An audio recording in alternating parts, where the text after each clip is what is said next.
We will never, ever get away with cheating. I've cheated in my past, all right, with a couple girlfriends, not just one, a couple. And I've also been in situationships with women where we're seeing each other and we're exclusive, meaning she's told me, hey, I'm not going to see anybody. And I've said, I'm not going to see anybody. And I go behind their backs and I see other women. Am I proud of that? Absolutely not. Can we learn from it? Absolutely. This is why I'm making this video. I was doing some burpees, hitting the ground, and then just the thoughts came to me. And this is truly the best thing about being in alignment with life, being in alignment with God, is He will tell you what to speak about. And the more you speak, the better you get at it, the more clarity you'll have. And I truly believe that. I wish I was taught that cheating wasn't good. And I'm not saying it's obvious, Alex, that cheating isn't good, but you have to understand how I grew up. You know, I remember going to my dad when I was 15 years old and telling him, asking him for advice on women, okay? Asking him our advice. I'll never forget that day at my house, around 15 years old. And when you're growing up, who do you think you're going to go to advice for? Your dad. You know, and if you don't have a dad, maybe your mom or maybe your boys. And so my dad gave me the advice of, son, you always want to have 2 or 3 girls in rotation. So as a 15-year-old boy, I was like, okay, you know, I guess that's the way it is. You know, always talk to multiple women. And that followed me for a very long time. Like, I got into relationships. I've had great relationships. I can name, like, I would say 4 relationships. One at 16, one at 19, one at 22. You know, 3 relationships, I guess. But I've had multiple women in between that. And I was in high school. Here's the thing that I would do. In high school, I would see a girl I like. I'd talk to her. And truthfully, I don't like to say this, but it's the truth, you know? It's like I would manipulate them. And I would do that without knowing. You see, they asked Jordan Belfort. If you don't know who Jordan Belfort, look him up. Wolf of Wall Street. They asked him, he's like, hey, are you a natural born closer? And he's like, yeah, I'm a natural born closer. And it's like, what does that mean? In sales, you close, you know? And he's like, well, that means that you run a system without knowing. You know, you say certain things, how you say them, because there's a big difference in how you say certain things. Like, you can be like, hey, how are you? Or be like, hey, how are you? You know, so the tonality is different.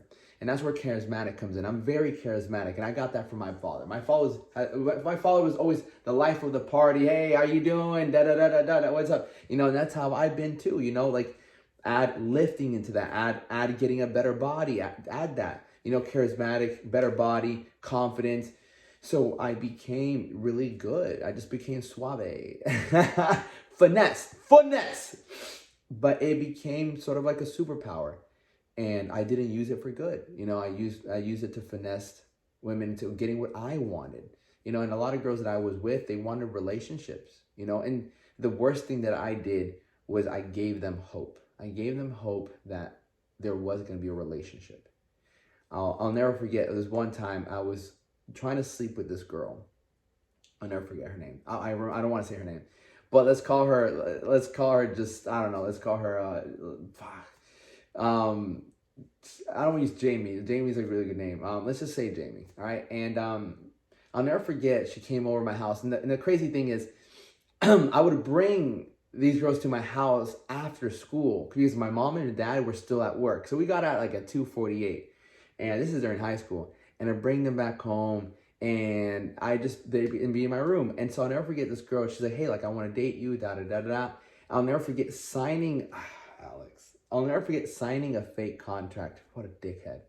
Like, I remember sitting in bed with her, and then she didn't really want to sleep with me unless, like, I agreed that we were going to date eventually. You know, you put it off. And I'm like, yeah, for sure. I remember signing this fake contract, like, in the air. I'm like, look, I promise, you know? And it's just like, I didn't know any better. Like, that was like 16-year-old, 17-year-old Alex. He's just like, yeah, for sure. Like, look, I'll sign a contract just to be able to sleep with her, you know? And we ended up never dating, obviously, you know? And so I wasn't very proud of that, you know? And I didn't know. I thought I was doing, like, hey, sucks to suck, and, you know? So, but guess what? We don't get away with things like that. And in the past, when I have cheated, it's because, again, it wasn't that, oh, like I'm happy. The girls that I've had in my life have been really good girls. I'd say the last one was kind of tough. But overall, the other girls have been great. And it was more so like, I can get away with this. Why not? You know? And I let my lust, because I have a lot of lust. Man, I want that girl. I want that girl. It's a lot better now because I have more discipline. But, you know, I'm good looking, I'm charismatic, I have girls coming, talking to me, like, and it's hard to say no at times. It's more so the devil in my ear telling me, hey, you can get away with it. Oh, that's not that bad. Oh, that's not bad. Like, my sex drive, my libido is like, I'm like, okay, I can do this, I can do this. So you get lost. And I'm pretty sure you might resonate with me. You know, you just, as men, we just can't get enough. And I'll never forget, I read this book. It's called The Way of the Superior Man. And he was like, hey, look, you've slept with women, you've had boobs, you've had it all, and it's never enough. It's never enough. You've had it all. You've had a woman, and it will never be enough. For us men, it will never be enough. We'll always want more, and if we don't learn to restrain ourselves from that, we'll never build strength. And so for me, that's what pulls at me: lust, other women, flirting with other girls, because it comes easy to me. Alcohol doesn't pull at me. Drugs don't really pull at me. If food doesn't pull at me, that really pulls at me. And so when you find out what really pulls at you, that's where you're going to grow. And so it just as great as it can be for some guys, because that's what guys want. And you have to understand too, I use women to validate myself. I felt like the man. I can get that girl, I can get that girl, I can sleep with that girl, I can sleep with that girl. So you feel like the man, but that doesn't make you a man, in my opinion. Like, it's not very difficult to sleep around with a bunch of women if you look good, if you're charismatic, if like you just carry yourself a certain way. I didn't always have money. That's the thing, guys. I didn't always have money. I wasn't this rich guy that flexed. I never flexed my car. I had the same car for 10 years. I had a Toyota Corolla with a missing gas cap for a very long time, all right? And eventually a broken bumper. So I never really had all these, I never flexed materialistic things. What I flexed was literally my physique, my ambition, my drive, my motivation. And that's what I really flexed, and women love that. And so just know, if you cheated in the past, it doesn't make you a cheater forever. Learn from that, all right? Learn from that experience. Speak about it and be honest. When a girl asks you, have you ever cheated? I used to kind of be like, I don't really want to tell her like I cheated in the past because I feel bad, but just be honest. Because like, they can get mad at you for lying, and they have all the right to. But if they get mad at you for telling the truth, then so be it. Fuck it. You can sit tall or stand tall knowing that I said the truth, so I respect myself. You can't respect yourself if you lie just to get a girl. And so understand that we can improve. We can learn from those mistakes. I've learned from my mistakes. I won't do that again, because it goes against my word, my character. God, I have too much to lose for some simple pleasure. So if you've thought about it, if you're thinking about it, don't do it. Or if you're going to do it, understand you're going to pay a price. You're going to pay a big, massive price. And if you haven't done it, don't ever think about doing it. You might think about doing it.